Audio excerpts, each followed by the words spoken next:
Your world is waiting, but first you have to access it. Welcome to the Joshua Roy Show. We don't do fluff, we do freedom.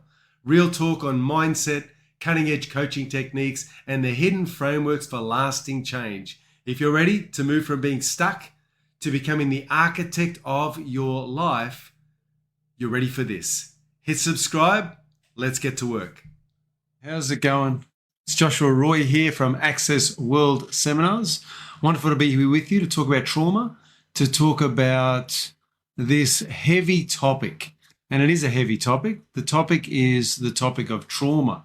And what do we do with that unprocessed trauma? And will it manifest itself as an illness in our own life? And so that's what we've got to think about today. And that's why I'm here. I'm here because I'm a life and results coach. And I want to share some information about trauma so that anybody who's going through something difficult in their life, they may be able to recognize and realize that it's not going to last forever. And quite often time does heal. Sometimes it doesn't. And when time doesn't heal, or when we feel that the healing time is insufficient, we can get some extra work. And that extra working comes through life and results coaching. So I just wanted to start off with a scope and understanding of this topic first and foremost. And so to define the scope, when we say unprocessed trauma, a lot of people immediately go to big trauma. They're thinking of situations in their life that were devastating, and perhaps some people feel like, well, they don't even fit into that category because they've never been through a war. They've never had, child abuse or dealt with something of that nature. And so they may not think it applies to them. But here's what I strive to do with my coaching is help people to understand that trauma is really anything that your body processes as trauma. So just realize that if you're processing something as trauma, that for you is traumatic. That's a traumatic experience. And so we need to deal with that. Now, here's what life coaching is about. The first thing that we do as a life coach, and this is looking into the past because there's two parts of coaching, the past and the future. We also look at the now, so you can say there's three parts to coaching. Let's look at the past. The reason that you've got problems or challenges in your past is because of the trapped emotions in your body, because of the values conflicts that you have, or the limiting beliefs that are running the show, the stories that you have. So the scope of trauma, we look at capital T, trauma being something major, but I want to change that to recognizing and realizing that it's anything at all which we could understand to be traumatic. In fact, I heard one person one time talk about two children in a playground, and they were in a sandpit fighting over a toy. And they weren't really fighting. They just, both of them had hold of the toy.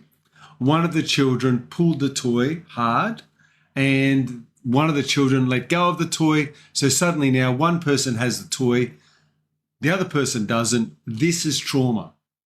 So realize that trauma is anything from a small to a large situation, anything in between, that is traumatic, that the body recognizes as trauma. And just remember this, that the body keeps score. So when you're going through something tough, when you're going through something difficult, your body doesn't forget those things. In fact, I have people that I work with trauma who, when we have to go all the way back to when they were a child, and we have to start resolving their childhood traumas. There was one woman, for example, she'd never forgiven her father.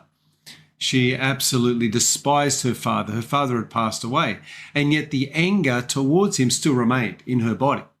And it wasn't until we started doing the healing work that she was able to then release that from her body. She was able to release that, and she was able to feel good again. So realize that this is not an age thing. It's a work thing. So it doesn't matter when you do it. Well, the sooner you do it, the better. Realize that you must do the work to release that, because otherwise it's affecting you in the here and now. And also your life could affect your livelihood, your ability to make and generate money. It'll affect your relationships, your ability to connect deeply with another human being. It'll affect your ability to function socially in your life. It can affect everything. So realize that unprocessed trauma remains in the body. It doesn't leave of its own accord. You and I need to do work. We need to do processes to release it from the body and to let it go. And it just so happened that this morning I did one such process with a client. We had a phone conversation. We spent an hour together talking about the weight that this woman carries. Now, let me give you a bit of background. This woman she's a vegan. She deeply cares about others, animals, and also people. She's very, very concerned about the environment. She's very, very concerned about life itself. And she considers that all life is of extreme preciousness. Life and the sanctity of life in her mind is completely precious. And so anybody who dies, any animal, any person who dies prematurely, this woman takes it on and she feels that in her body. And in fact, when she explained to me what it feels like for her, she said it was as if she's carrying around a large piece of wood on her shoulders and it's heavy. And it's pressing down on not just her shoulders, but on her very soul and nature.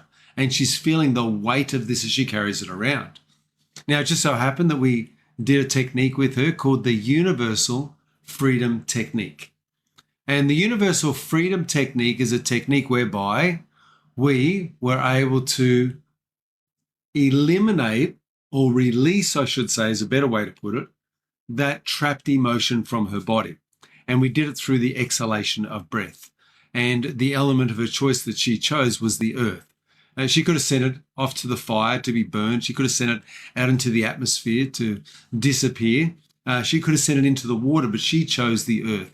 And so we sent it into the earth and she was able to feel that release from her body. So what we need to do when we have trapped emotions in our body is to release them. But you might ask the question, well, Josh, how do I release those from my body? Well, that's why we go through processes. We use tools. I've been trained in nervous system reprogramming. In fact, that's what I've created myself is nervous system reprogramming. I've been trained in neuro-linguistic programming, neuro-associative conditioning, neurological repatterning, and in many other healing arts. And I've attracted a whole list of certifications in different healing modalities. And I've also run over the last decade 3,500 one-on-one coaching sessions, helping people to heal the inner child, helping people to release the trapped emotions from their body, and helping them start on a journey towards creating a bright and compelling future vision of what they want for their life. So this is a very, very exciting process. People sometimes ask, well, Josh, is it easy? Is it easy to let go of these trapped emotions? Is it easy to feel good for no good reason? And I say yes and also no. Sometimes it is. Sometimes it's very easy. Sometimes a person has a wonderful faculty of imagination. They're able to play pretend, become like a little child very easily and simply. And for that person, that believing heart, that person with the believing spirit, that person gets changed rapidly. For someone who's a little bit more stubborn, that person still gets changed. It can take a little bit longer and it can be more difficult because what we need to do in order to get change the way that I teach it, we need to get rid of that critical faculty. And once that critical faculty steps aside, then we can get the information into the unconscious mind. We can make those shifts that they need to make at a conscious and a subconscious level so that they can create permanent change for themselves, for their life, here, now, and forever. So that's what we need to do. So my name is Joshua Roy, and as a seminar leader and a life coach, I help people to do just that. Now, I don't just work one-on-one with people. In fact, since the conception of Access World Seminars, I've been running group trainings, group sessions, group coaching and mentoring classes to help people where they're at. And people come along, they ask questions, and what I'll do is bring to them some of the latest coaching techniques that I've researched, studied, and absorbed the information around and I convey that to that person who's asked a question. And quite often I'll do processes in those coaching sessions to help a person to make change rapidly. So the scope of the trauma session is that it doesn't matter what trauma it is. It doesn't matter how big or small. It's all about releasing the trapped emotions from the body.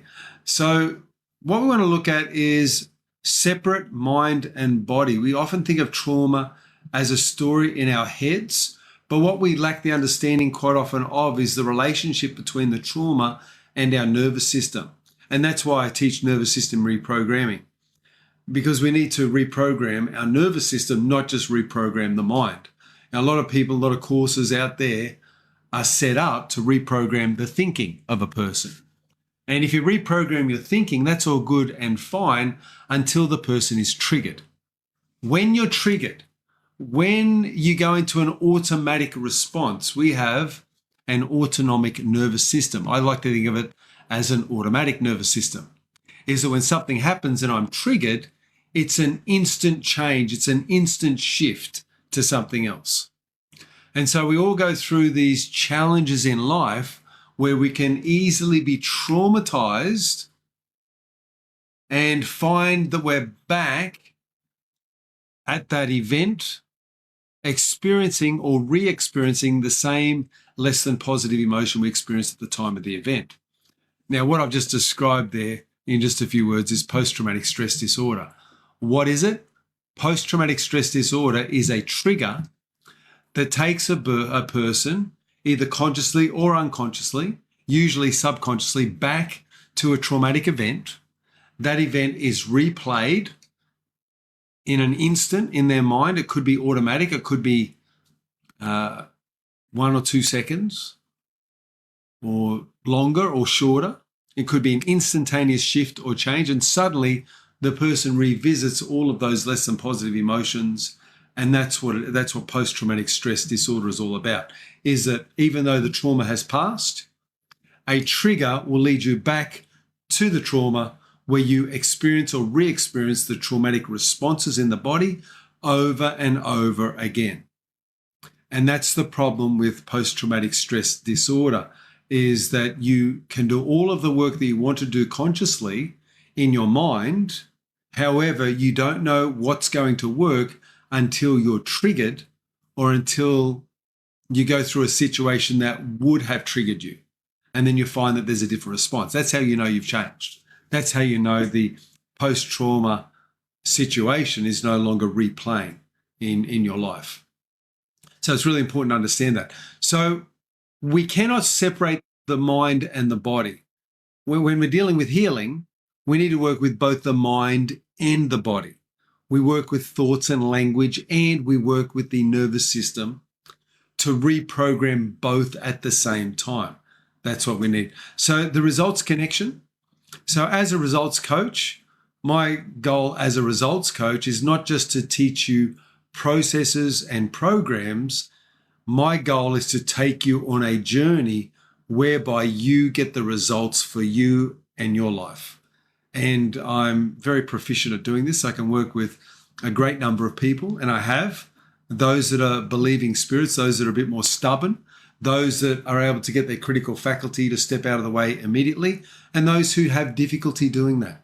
And I'm able to work with both of those. So let's look at the education, how illness manifests. So what we need to become is educated with how trauma manifests itself in our lives. And this is really an interesting study in itself, because as we look through and as we talk to trauma victims, then at the time of the actual trauma, what tends to happen is a combination of repressed memories, and also there's a potential numbness or a potential, what would you say, lack of focus or even thinking about what just happened. It's almost like they ignore the situation. They pretend that it didn't happen. They'd rather it didn't happen. And so there's this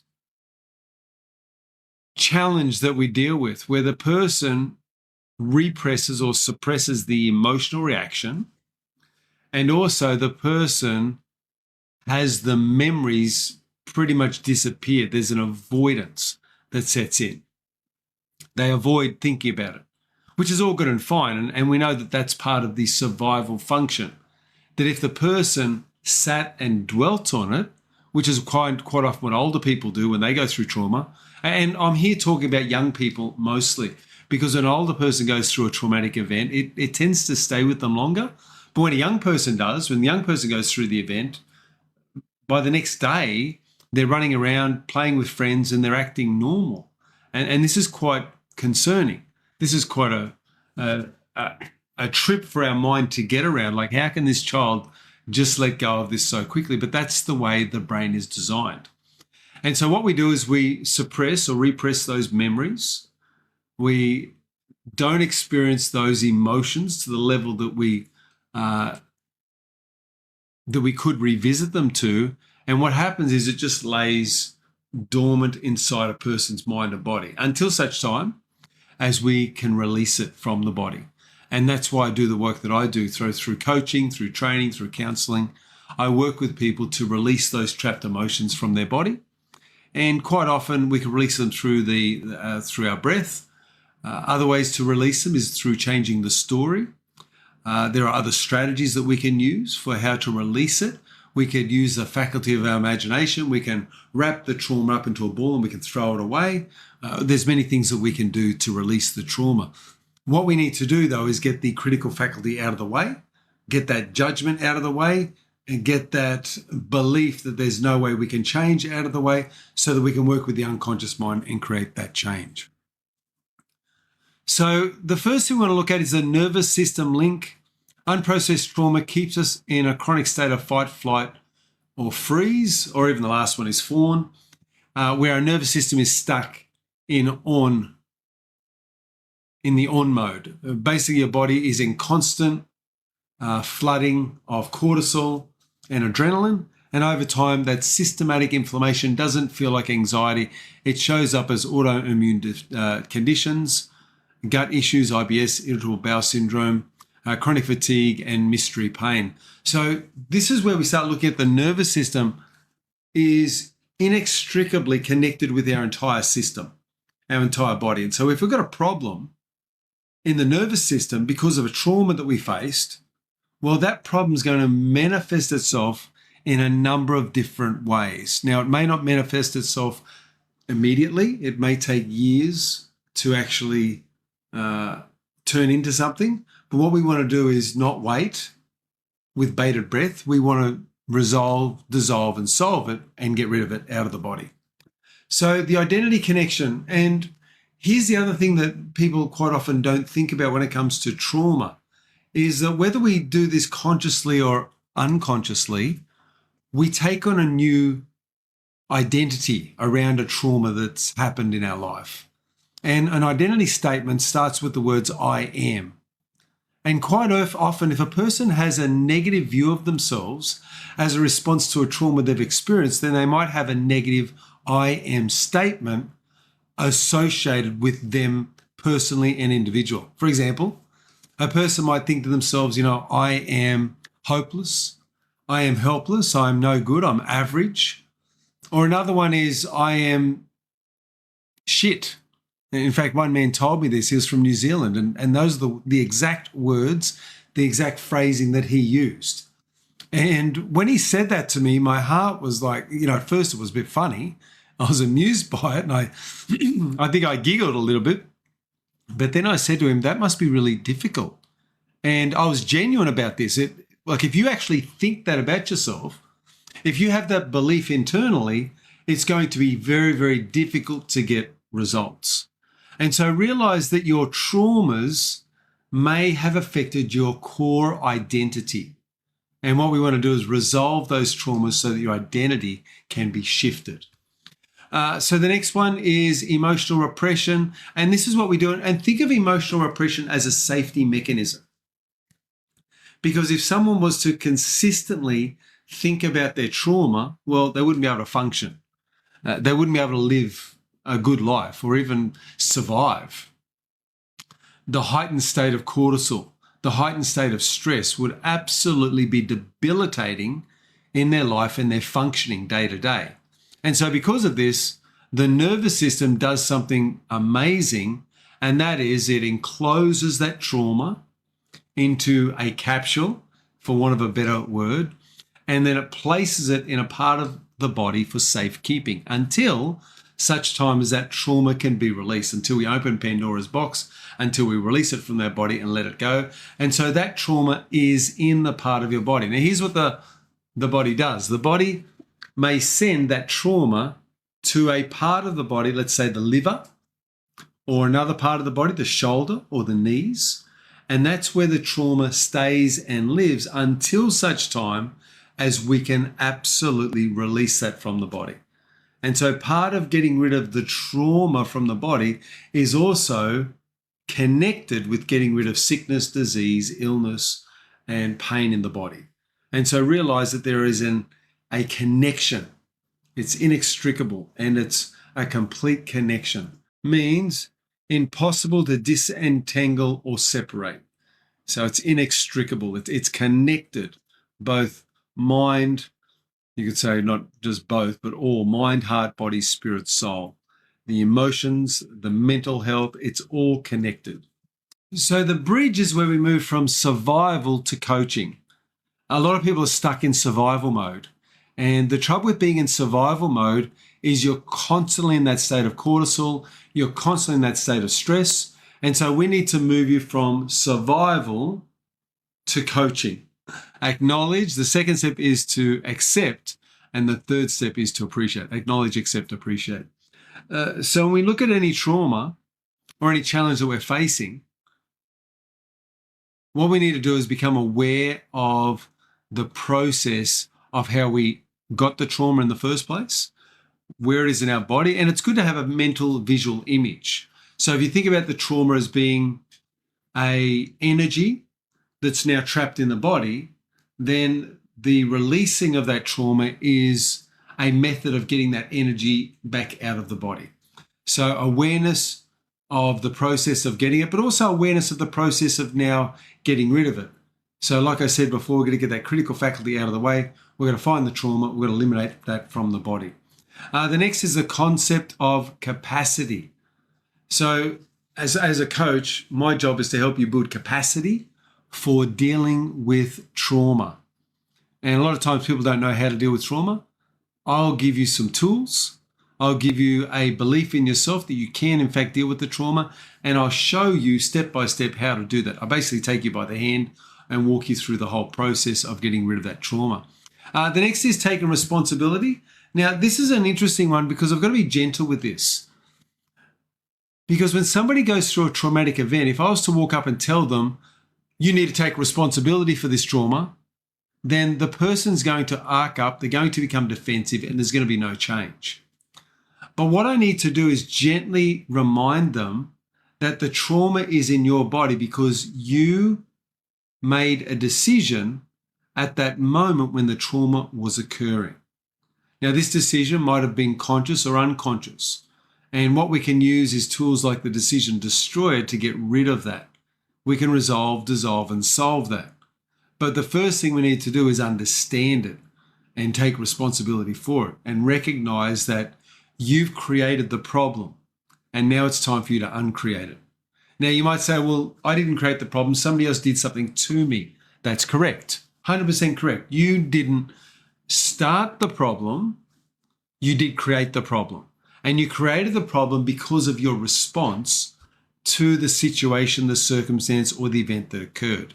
The next thing that I want to do is just give you just a quick call to action and let you know that if you're interested in learning more about healing the inner child, and you're interested in learning more about, well, how do I resolve, dissolve, and solve the issues of the past? What do I do to release the trauma from my body? Then there is a course that I run called the Emotional Clearing Course. And I'd love to send you the link. Actually, if you check this video, you can find the link in the video and I can send that to you. Life coaching is about much more than that, but this is just one of the topics. I'm actually preparing for a health seminar that I'll be doing in about 6 weeks. I have 10 coaching certifications. So I've trained with authentic education, and also done a lot of training with neurotransformation therapy there's a guy called Luke Hawkins out of Sydney. Authentic Education is out of Sydney as well. And I've also attended a lot of Tony Robbins events and trainings. So that's kind of where I got started. And now I have 12 years of coaching experience under my belt. So 3,500 sessions, and also have run about 900 webinars teaching people how to deal with trauma and how to change their life for the better as a results coach. This is one of the next upcoming courses that I have called Unlock Your Incredible Self. So there's that one there. And there's also, for healing the inner child, there's an emotional clearing course here. So I'll pop that in as well. I'm actually growing some facial hair. My wife wants to see what I look like with a beard. So we'll see what happens there. You can't see it so well on here, but on the high def camera, it really shows up. The 5 stages of addiction. The first one being pre-contemplation, contemplation, preparation, action, and then relapse prevention. They're the 5 stages to addiction. So I've delved into those quite extensively, and I teach a lot of that through the course. I run webinars pretty much every week. I have group coaching sessions where my clients jump on and they're able to answer questions. That's all good fun. So I did a relationship course back in January, and that was great. And now we're moving into the health component of my training. Then from there, I go into emotional mastery. And then towards the end of the year, I'll be looking at life skills, upgrading your financial blueprint, communication, and also memory. Teach people memory skills. So that's all good and fun. As you can see, I've got my nuts here. I had my celery juice this morning. So really focusing on increasing the energy in the body. Energy. But what I'm teaching with energy recently is how important breath work is. So I don't know if you know this, but when you breathe well and use all of your lungs, then you're able to get more energy into your cells. So realize that we have a process where nutrients go into the cell, and the nutrients, or you could say the glucose and water mix together through a process, and they produce 2 units of energy. When oxygen comes in, it turns that 2 units into 32 units. So oxygen is incredible for helping the body to create the substance ATP, adenosine triphosphate, which translates to energy in our body. And so health, a lot of health comes back to energy. Yes, good gut bacteria. So yeah, well, a good thing for the gut, there's a few things that you want to delve into when you're looking at gut health. One of them is start bringing in a little bit of papaya, because that's a food pusher. What we want to do is we want to make sure that the matter contained in the small and large intestines keeps moving. A lot of the times people, if they're heavy meat eaters, the digestive system can grind to a halt. And what we need to do is get the fiber into us, which comes from our fresh vegetables and sometimes a little bit of our fruit, which then keeps the food moving through our body. It keeps our bowels active, and that can help us deal with some of those gut issues. Hippocrates said that all... Welcome back, and I hope you learned something great, something you're going to take out to improve the quality of your life. Now, this has been Joshua Roy. I'm your happiness and fulfillment coach. I'm a results coach helping you to take more control of your mind, your thoughts, your actions, your behaviors, and your life. If you haven't already, make sure you follow, make sure you subscribe so that you can get all of the new exciting content that is delivered through this and other platforms.